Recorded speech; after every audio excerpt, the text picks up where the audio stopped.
Be'ezus Hashem Yisborech, we'll continue what we are learning the holy letters of the Balatanya. What we are learning, letter number 13. The Shia is just close to the four Shalem for Hinda Vastavarachel. We are learning this letter of Marav Tufcha, Asher Tzafanta L'Re'echa, how awesome and vast is the kindness that God put away or put in or overwhelmed the people that fear Him. We are explaining with this verse that to understand, like we started in the Hagdama, fully understand and appreciate the enormity of the Valatanya's teaching, we need to understand the purpose of creation. We explained that God did not only create the world in 6 days, but this world is a 6-day creation. From that perspective, we know we say, V'hoya b'yoyim hahu yiyeh Hashem echad u'shmo echad. It will be on that day. And that day is going on the 7th day, on the Yom Shekule Shabbos, on the 1,000 years of Shabbos, the 7,000 years, which is the completion of the world. V'hoya b'yoyim hahu, on that day, on that 1,000 years, yiyeh Hashem echad u'shmo echad. God and His name will be one. Well, we know that God has many names. We know that God was one before He was created. And one of the deep, most profound explanations to this is that there's a multiple entendres. It's a double and triple, multiple entendres in this deep passage, in these deep expression.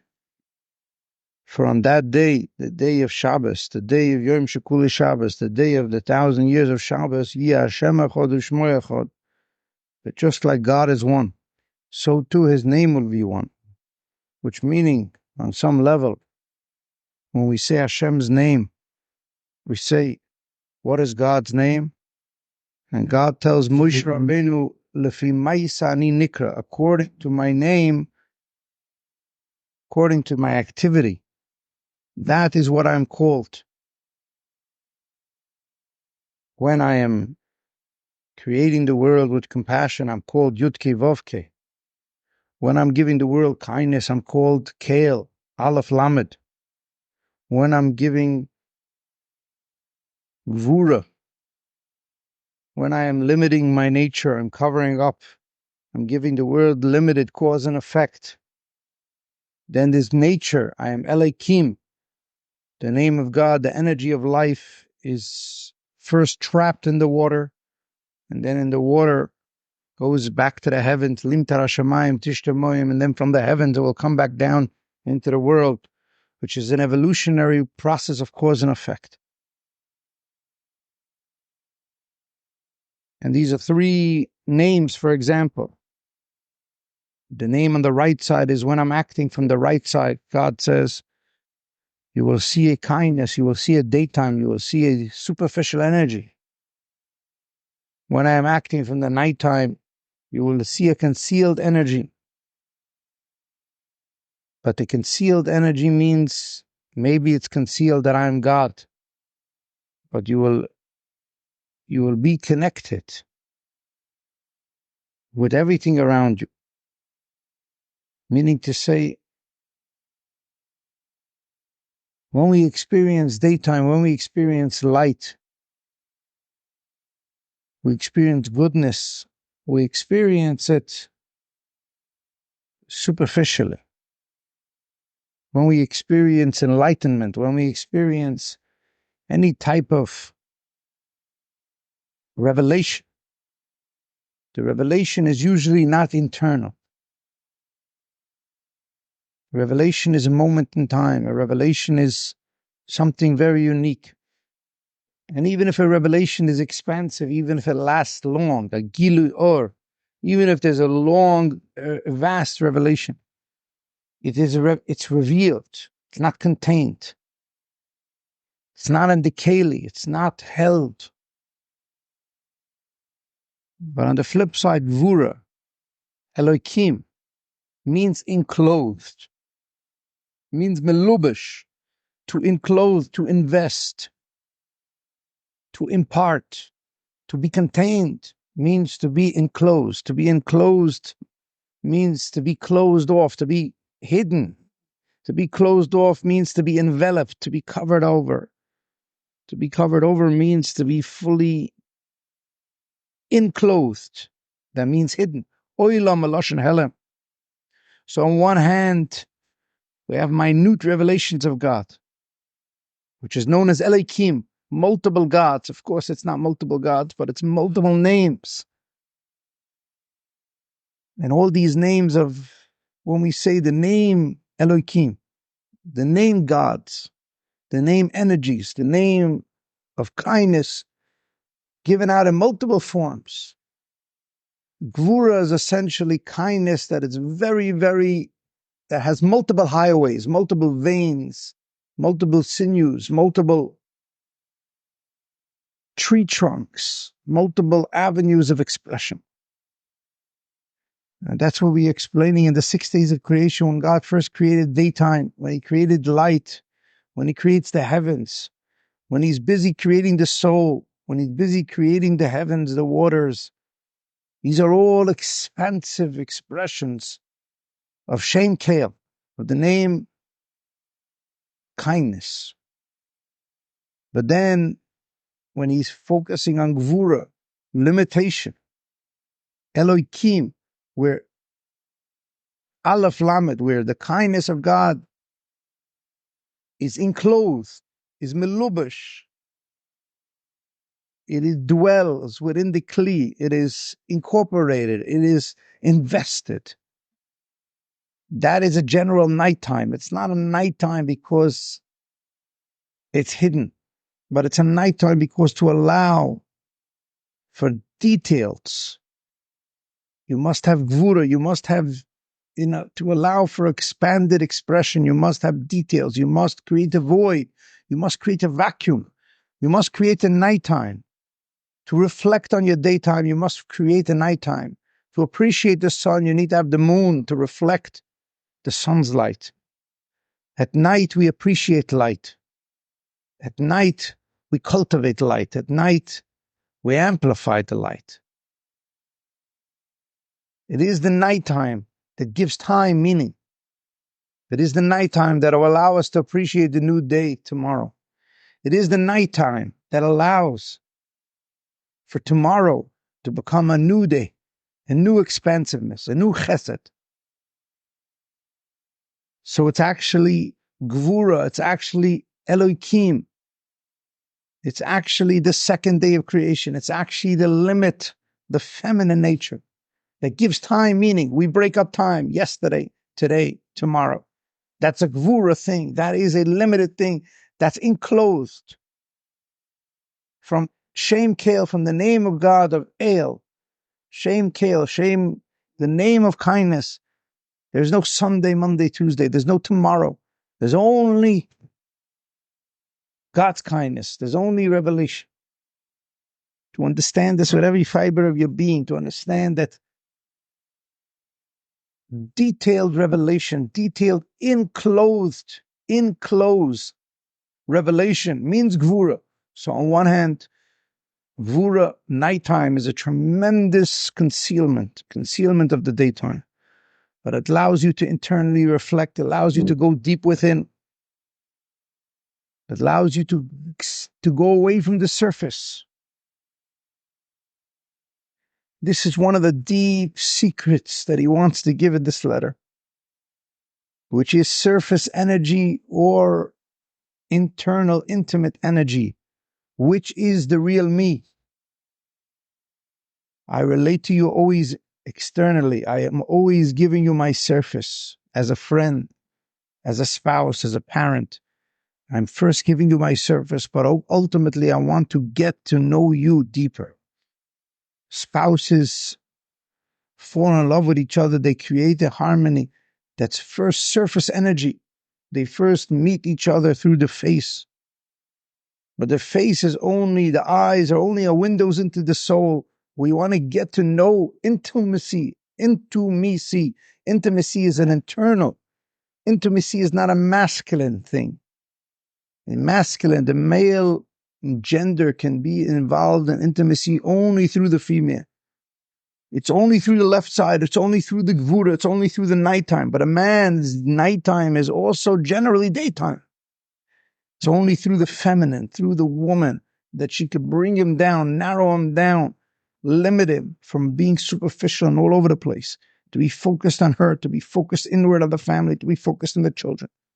A man without a wife, superficial, hovering energy, uncontained, be daytime all the time, to be in a space of bliss, which is not the purpose of life. Because the 6 days of creation is the creation of multiple names of God. And the first day expresses Shem Kale, God's name of kindness. And the first millennia of life, the first 10 years, you're getting unlimited from your parents. But if you stay in that state, if you stay in the true masculine state, there will be nothing made from you. You'll look back in all this time of bliss. But nobody wants to stay a child from 0 to 10 years old, because it's known as Nahama de Ksufa, bread of shame. There's a tremendous sense of understanding this. Because Yaakov Leisha V'Shalva, Yaakov Avinu wanted enlightenment. He wanted, Jacob was the most refined, transformed, compassionate person. 22 years, he sat and he ate the cold. He was suffering and struggling, transforming, radically redefining his character. True, humble spirit. The name Yisrael means rachamim, means compassion. To yashar kale, to narrow down the kindness of God, to suffer with another person, to feel intimately. It's the third day of creation. It's when a person's giving to his spouse, giving to his children. Yaakov Avinu wanted Leisha B'Shalva. At some point in his life, he wanted just to be, I've reached enlightenment. Many people want to just retire. And this is one of the deep points that he wants to share in this letter.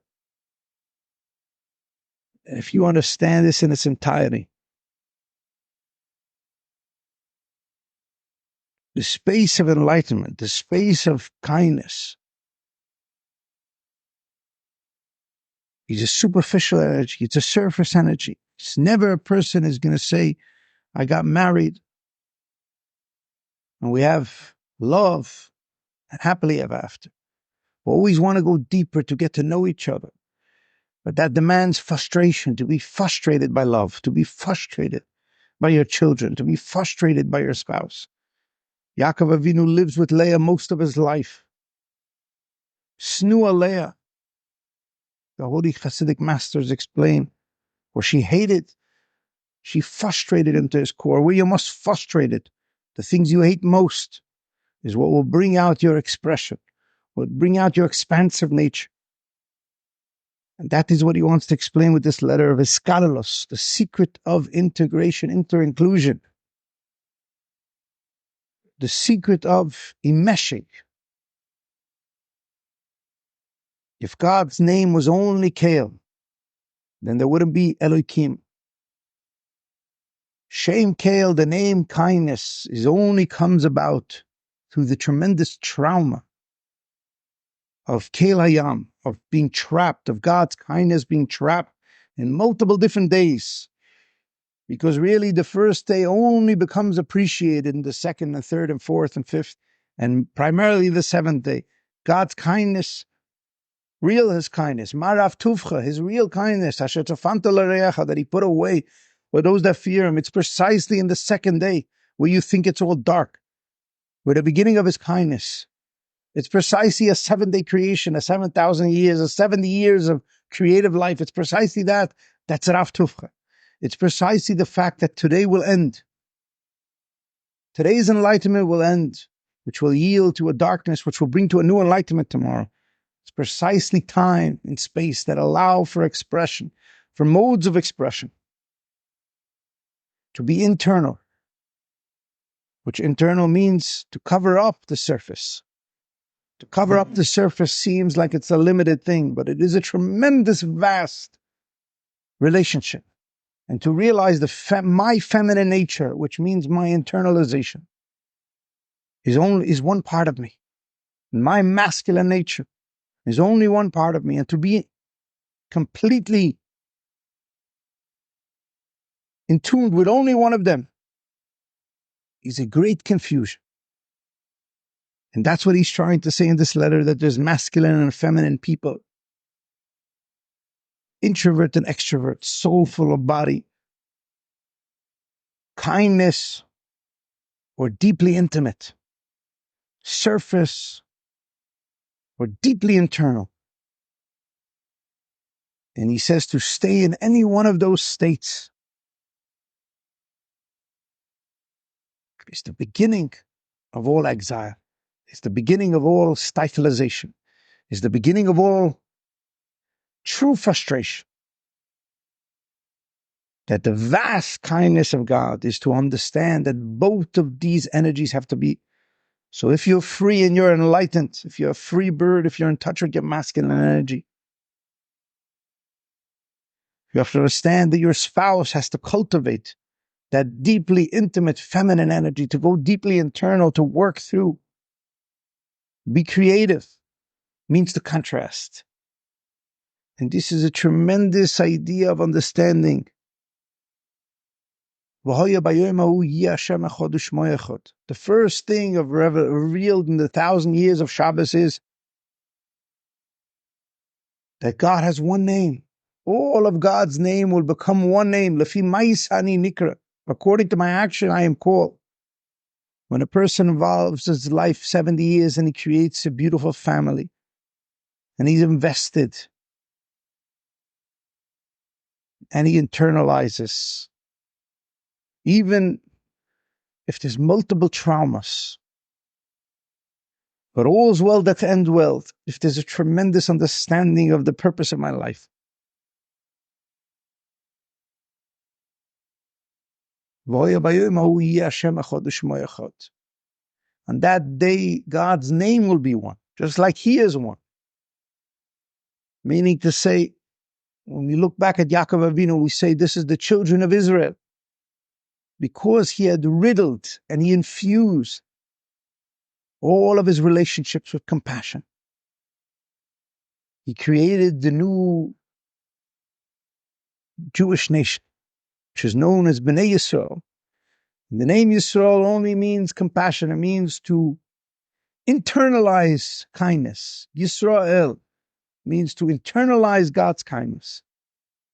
And that is the whole secret of this letter. We're going to go deeper into Avram and Yitzchak and who they were, how they were both miskalel with each other, which created Yaakov, which was internalization of kindness, which was a man who was both day and nighttime.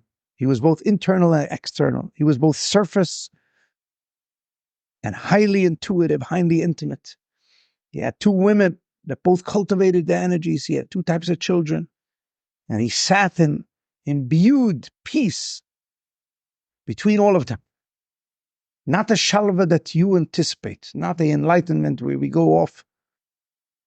Masculine energy that's not contained, a surface, kind energy, light, but actually to make something with that light, to work it through, to be creative, to be frustrated, to frustrate the light until the light is internal and external. Not to be in the first day of creation like the non-Jewish people Sunday, where the whole life is Sunday. The whole life is no work, just instant gratification. But to realize that working through all the details, When you look back, you will see all the days are really one day. All the names are really one name. All the modes, they're all one. They're all there to make each other. Monday makes Sunday. And Sunday becomes complete in Monday. Until this Shabbos, there's only one day, there's only one energy left. And that is only through integration, not through elimination, through iskaralus. And that's by Hashem echad u'shmo echad. Because the essence of God really incorporates, as we're going to explain deeper in this letter, the essence of God incorporates all of his names. And therefore, in the Messianic era, you will see his name was always really one name. Even his expression was always really one. And how can we see such a thing? Only if there's integration. So if there's integration in my life, I'm mimicking my Creator. If I think the 6 days of creation, each day is for another name of God, only for that name, then I'll never be able to fully comprehend the Boya Hashem echad u'shmo echad. But the idea of every name is to integrate all of God's name to say that really, this is God. Not that God's names in contradiction with each other. Not that the Sunday is in contradiction with the Monday. Not that my life, my first 10 years of my life, I got everything from my parents, or I never got anything from my parents, and therefore I want my whole life to be instant gratification. But to understand that there must be integration. We have trauma, we have details, we have light, we have kindness, and we must internalize both of them all the time and create compassion. And we must be living surface energy and internal. And when we are two in each way, we must go the opposite way. And in that sense, Yud Kei Vav Kei is God's name. In that sense, we have made peace with all of our energies. We have made this colorless. That's what he's extolling over here. The people who are very feminine, the people who are very internal, nighttime types of people, that those people should also go in and get in touch with their radical kindness, with the radical compassion, where they should realize that everything really is coming from God. And Hashem echad means that both nighttime and daytime are just tiny expressions of him, and they both express him.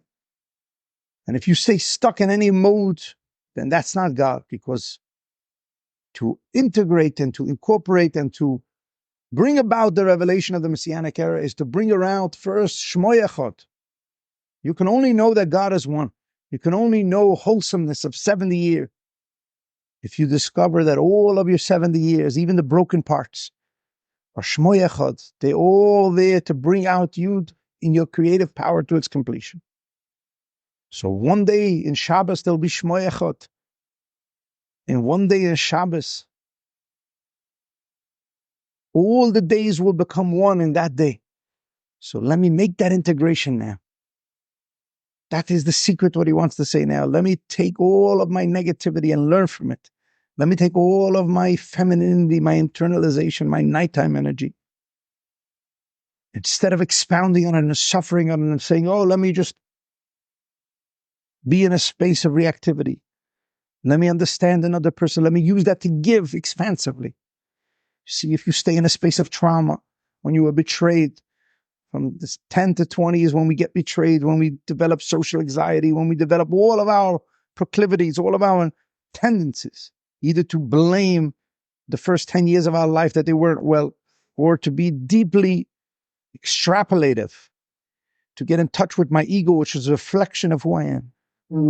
But to actually intertwine both of those years, the years of unlimited kindness and the years of developing my own nature, to understand that it's all about the third mode of my life, which is going to be compassion. From 20 to 30, where I'm usually getting married, where marriage is not about my self-fulfillment, but it's about my self-expression. And when I'm suffering, when I'm triggered by my spouse, it's because I'm realizing all the triggers I went through is to understand my spouse better. And whatever I was given kindness is to give. When I'm in that space of giving, I'm giving either through listening, through being feminine, through being nighttime, through suffering, or I'm giving either through actually expansive giving, just giving kind. But if I can integrate both of those things, where my trauma is meant to listen, to give, or my giving kindness that I got from God and from my parents is meant for me to give. Then I've integrated both names and I've made them one. And this is a very, very deep concept because many people think life is either surface energy, free life. I was given just talents. And for some reason, God chose me. I'm better than the rest of the world, which is a complete illusion. He only chose you if he gave you all the light, whether intellectually or physically or emotionally. It's only to share it with another, to create integration. And as long as you're trapped in your name, you have not understood the beginning, which is Shmoy Echad, all names, whether you're deeply involved with Shem Elikim, which means that your energies are latent, which your talents are hidden, or you have to work hard to appreciate, or you're deeply involved with your traumas, or whether it's a period in your life where you're deeply involved in focusing on your negativities and what you don't have. Either one, both of them are Shmoy Echad. It's only to discover that these names, Lefi Maisani Nikra, there's only one name, Yud Kei Vav Kei, which is the name of compassion, which is, how do I make unity between all names? When I'm in a state of giving. Only in a state of giving, if I'm in a state of taking and reflecting for my selfishness, I have fragmented all names. I'm still trapped by the external nature of the 6 days of creation. Yes, there's a point in that, but it is not the ultimate. The ultimate is Shmoy Echad. There's only one name of God. That name is the name of Yud Kei Vav Kei, or more precisely, Yud Kei Yud Kei, the way it's going to be in Mashiach's times, which is the ultimate name of compassion, which will be the name of the Jewish people, because the Jewish people, all of the goodness and kindness that they have given to the world in 6,000 years, all of the Torah, all of the creativity, will be that testament, the thousands of books that were created from their a life of deep devotion, a life of deep giving over to the purpose of life. That will be what you are left with. That will be the legacy. That will be what we will live with for 1,000 years. And to understand that in its entirety means to not to take yourself seriously. Whether you're perfect, you were given the talent someday that's meant for you to come deep into Monday. It's meant for you to share deeply with those who are suffering. So you can have meaning, so you can feel and know your own light. And if you're suffering deeply, you're there to know another person. You're there to connect with people who have the light. You're there to help the people who are suffering to understand them. And you're there to also allow for the people who have the light to help you out in that time, because we're always giving and taking. And in that space, we have created Shmoy Echad, which is Yud Kei Vav Kei, which is Sovev Klalman, which is beyond this world. And it's only an integration of surface and internal, right and left, day and night. On that day will be a day full of light. Which light? It's a light of Rav Chesed, Rav Tuvcha. But it's only through integrating now both modes of consciousness. It's only through realizing that creating Shabbos means to unite all my names, all my traumas, all my energies, to realize that I am not just one part of my body. We are the world of Olam HaTikun. Olam HaTikun means integration. To integrate all my energies, all my times, all my moments in life into now. To realize that in its entirety is the greatest gift of all. That is what he's beseeching the people who are in the space of awe, space of reflectiveness, that they should also be expressing. That they should also be integrational. This is a tremendous revelation, and ultimately it is this that ushers in the Messianic era.